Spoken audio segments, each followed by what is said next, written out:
Всем привет! С вами Регина Кутимская. Сегодня я расскажу вам о рецепте настойки, которая поможет вам поддержать и укрепить иммунитет. Она прекрасно помогает организму справиться с вирусными заболеваниями, очень эффективна при простудах, а также болезнях, вызванных различными болезнетворными бактериями. Этот рецепт особенно актуален в наше непростое время. В настойке мы будем использовать травы и растения, которые издревле широко применяются в народной медицине. Их можно найти практически в любом магазине. Обязательно досмотрите видео до конца. Я расскажу вам о различных вариантах применения этого целебного настоя. В зависимости от способов приема вы будете получать разный эффект. Ставьте лайк и переходим к рецепту. Для того, чтобы приготовить лечебный настой из трав, нам потребуется свежий корень имбиря 15 грамм, сушеные ягоды шиповника 15 грамм, сухой измельченный корень солодки 2 грамма, 3 гвоздики, 1 лимон, мед 2 чайные ложки по желанию, питьевая вода 350 мл. Чтобы было понятнее по количеству некоторых компонентов, остановлюсь на этом подробнее. 15 грамм имбиря – это сколько? Мы берем небольшой кусочек свежего корня, очищаем его и очень мелко рубим ножом. В итоге должна получиться 1 столовая ложка с горкой. Далее нам нужно 15 грамм ягод шиповника. Это слишком маленькое количество для измельчения в блендере, поэтому лучше сразу намолоть побольше. Останется запас на будущее. После измельчения для нашей лечебной настойки нам нужно взять тоже 1 столовую ложку с горкой. А что касается гвоздики, то ее как раз удобно перемолоть вместе с шиповником в блендере. Либо можно растолочь ее в ступке отдельно, если она у вас есть. Корень солодки мы покупаем уже высушенный и измельченный. Если вы купили целый сухой корешок, то его можно разделить на несколько частей и также перемолоть в блендере. Но для этого нужен мощный аппарат. Про блендеры у нас будет отдельное видео. Ссылка на него появится в подсказках после публикации. Теперь готовим настойку.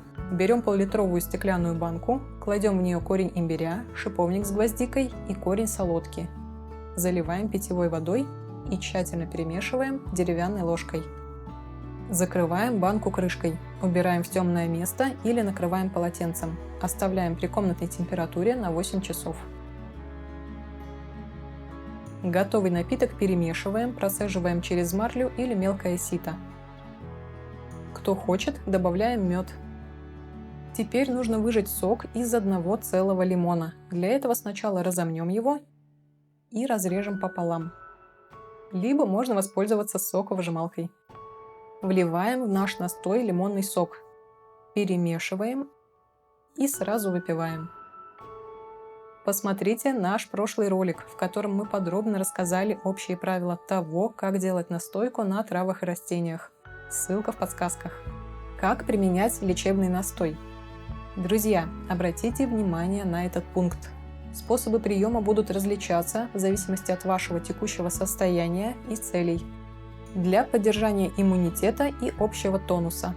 Если вы хотите, чтобы ваш иммунитет всегда был на высоком уровне, то эту настойку можно пить курсом. Неделю раз в месяц. Но вследствие того, что состав настойки полностью натуральный, а мы делимся с вами только натуральными рецептами, то пить ее можно хоть каждый день. Настойка действует на организм в том числе как мощный тоник, который легко заменит вам неполезные для здоровья чай и кофе. Настой нужно пить утром натощак. Проснулись, ничего не пьем, не кушаем, почистили зубы и сразу идем на кухню, процеживаем настойку, добавляем лимонный сок и выпиваем. Через полчаса можно кушать. Прием для профилактики. Если вы не хотите заразиться в период вирусных заболеваний, когда бушует грипп, ОРВИ или другие вирусные инфекции, настой нужно пить 2 раза в день. Утром натощак, как было сказано выше, и вечером за полчаса до сна. Важно, чтобы после последнего приема пищи прошло не менее 3 часов. В этом случае настойка готовится 2 раза в день, перед сном, чтобы выпить утром, и утром, чтобы выпить вечером. Настой, который готовится утром, может простоять и 12 часов, пока вы на работе. Это не страшно. Прием во время болезни.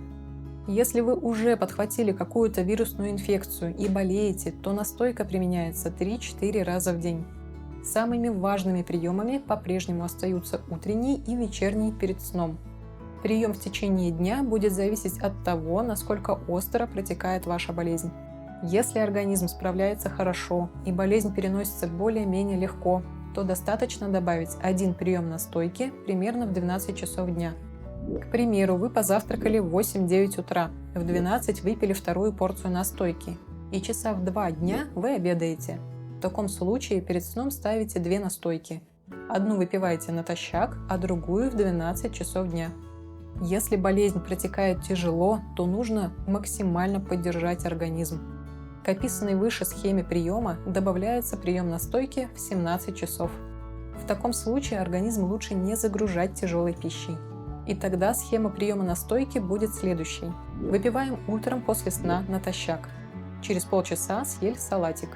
Второй прием настоя в 12 дня. Через пару часов поели овощное приготовленное блюдо. Например, индийское кичри. Ссылка в подсказках. В 17 часов снова выпили травяную настойку. Примерно в 19 часов поели яблок. Яблоки прекрасно помогают нашему телу во время любых заболеваний. Кушайте их столько, сколько влезет. За полчаса до сна выпили 4-ю порцию лечебного настоя. Друзья, обязательно попробуйте этот рецепт, даже если вы ничем не болеете, даже если нет никаких вирусных угроз, если вы смотрите этот ролик в будущем. Начните вводить в свой рацион натуральные травяные растительные настои, и вы будете по-настоящему удивлены тем, как будет чувствовать себя ваше тело. Друзья, подписывайтесь, ставьте лайки, пишите комментарии. Также подписывайтесь на наш телеграм-канал с новостями и полезной информацией. Ссылка в описании к этому ролику. До встречи и доброго вам здравия!